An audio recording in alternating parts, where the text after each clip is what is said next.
What is the difference between the Dynamic Gold Mid 100 in S300 and the Dynamic Gold Mid 115 in S300? So they're both the same flex, just a slightly different weight.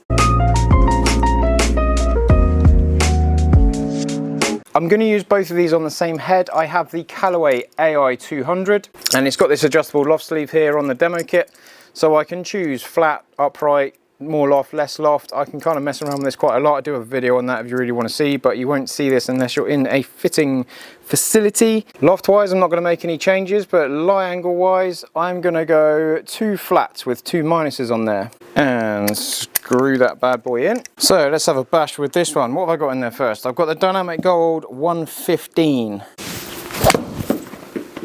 Quite a good feeling rebound off the AI200 head. Oh, I've hit it in the bunker. That face does feel quite fast, albeit just a tiny bit clicky, fine. It's a good looking shot, stay there. Hold the green, hold the green. Oh, I just slipped off the edge. Not really gonna complain about that. There he is, straight at the pin, bosh. 2 degrees flat working quite nicely there, stopping me from turning it over as easily, because I do tend to miss left if I do. Okay, I'm gonna go one more because that was just a tiny flick heavy, but I'm on the green. Oh, and then he pulls one. Ooh, that'll do. It's on the dance floor or on the fringe. So let's get the 115 out.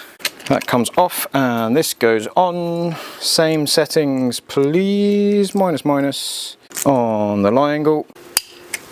And yeah, when you click them in, you have to put a funny face. Right, Dynamic Gold Mid 100. Same flex.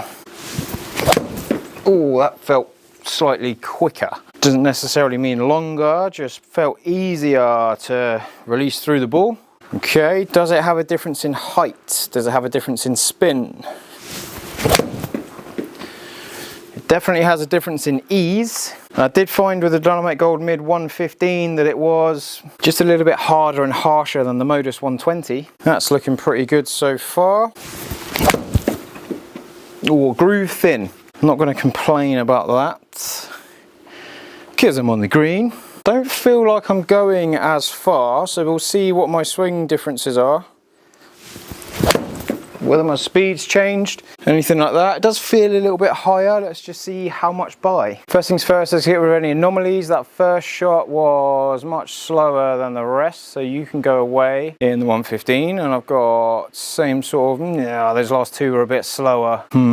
Okay, leave them in. My delivery, 92.6 on the 115 against 93.5 on the 100. So I've got a little bit more pace. The rebound off the face was 1.38 and the rebound off the face was 1.35. So the rebound off the face has changed between these two. So I've swung it faster, but I'm getting less out of the ball. I've got a peak height of 103 against 102. So the height's about the same with both. Ball speed was slower with the 100 and faster with the 115. That could be where there's a bit more mass in the 115, so it just has a bit more maintenance of ball speed. Angle of descent 46.4 against 46.7, nothing to really worry about there. Interesting change in speed, because we do have more speed on the 115 for me. Launch angle the same, spin rate higher in the 100, so yes, I did get a bit more, I did definitely feel a bit more spin from the 100. I've got lower spin on the 115, bit more penetration, because then we get 187 instead of 182.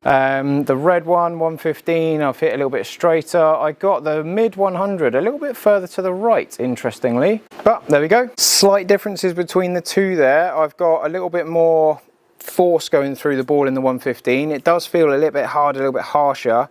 The 100 does feel easier, softer and smoother by comparison, but we do get that little change in ball data. So by all means, go and try them out if you have the chance. They should be in a lot of Callaway fitting kits if you have that availability near you, but I'll see you on the next video.